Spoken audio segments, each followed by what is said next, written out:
taakuladan oo ka timid maamulka iyo shacabka deegaanka saddex higlo ee gobolka Mudug ayaa waxaa la wareegay guddiga difaaca iyo taakulaynta ciidamada xoreynta deegaanada Galmudug. deeqdan oo ka koobnayd raashinka noocyadiisa kala duwan ayaa waxaa guddiga ku wareejiyay gudoomiyaha deegaanka saddex higlo Khaliif Warsame Cawl iyo xubno ka mid ah maamulka iyo bulshada deegaankaasi. waxayna sheegeen in taakuladani ay qayb ka tahay difaaca deegaanada iyo garab istaagga ciidamada huwanta ah ee ka dagaalamaya gobolka Mudug. maanta waxaanu joognaa Wisil waxaanu u nimid inaanu halkaan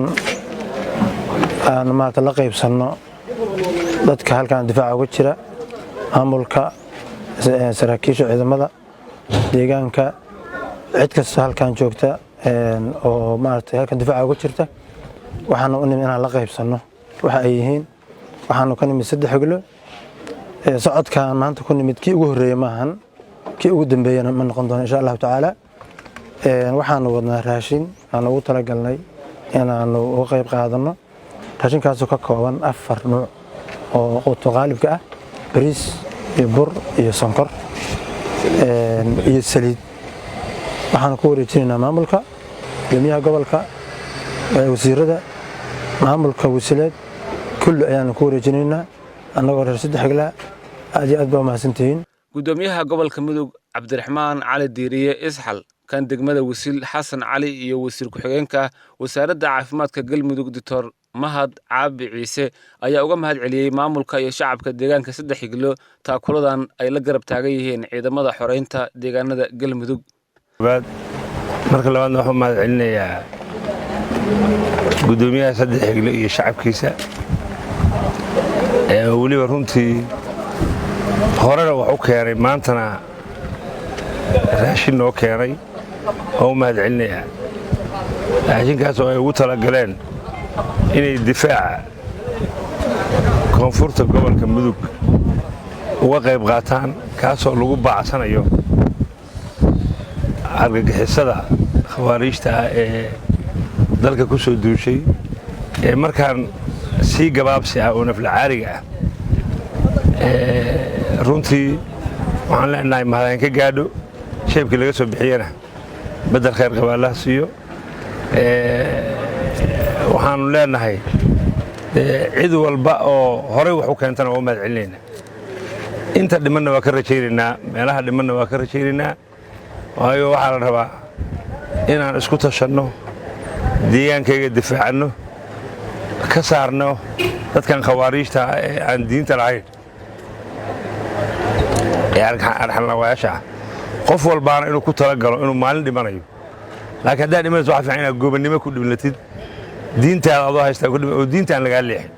laakiin haddaad raacid kuwa diintii aan haysan ee isqarxinaya ee dadka dhacaya haddaad raacid dee adna waxaa ku dhimanaysaa waxaan diin lahayn baa ku dhimanaysaa marka waxaan kula talinayaa qof walba inuu difaacaas ka soo qayb galo naf iyo maalba inuu uga soo qayb galo. waqti waxay yimaadeen runtii aan baahi badan u qabnay inkastoo aan roon haddana baahi baan u qabnay gaar ah waayo waxa weeye haddii shaqadu way bilaabatay fayska hore mataqaana wuu dhammaaday fays labaad baa socda fayska labaad oo socda waxa bilowgiisii weeye waxay noo keeneen aad iyo aad ugu mahad celinaynaa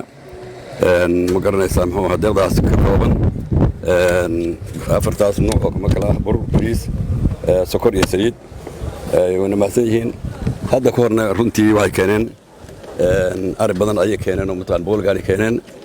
waa qaybtii labaad weeye waxaan rajaynaynaa fayskii hore dadka keenay inay ku daydaan fayska labaad muxuu ahaa saddex higlo oo qaybtii labaad soo bilowday saas waxaan ka codsanay dhammaan dadka wax noo keenay fayska labaad ka soo qayb galaan waana mahadsan yihiin waxaan ugu ducaynaynaa khayr iyo baraaqa ugu ducaynaynaa xifdi ammaan Allah siiyo deeqdan oo keenan waqti fiican bay keeneen Allah ajar ka siiyo sadaqa Allah uga dhigo. salaan kadib sida hore loo sheegay maanta waxaan la wareegaynaa deeq ay iska soo aruuriyeen dadka deegaanka saddex higlo oo lagu yaqaano deegaan iyo dad jacayl iyo dad karti leh waana ka mahad celinaa deeqdan ay maanta keeneen xilligii loogu talagalay ay ku soo aadiyeen sidii hore loo sheegay ma ahan markii ugu horeysay ay wax keenaan reer saddex higlo waxay keeneen naftoodii oo ay hogaaminayeen culimmadoodii halkan timid xoolo ay keeneen wejigii koowaad maantana wejigii labaad inay uga qayb qaadanayaan raashin ay keeneen saddex higlo waxaan leenahay deegaanka saddex higlo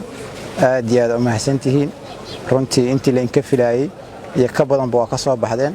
waxaan rajaynaynaa deegaanada kaleeto sidaan oo kaleeto inay ugu daysadaan waxaan maalmihii la soo dhaafay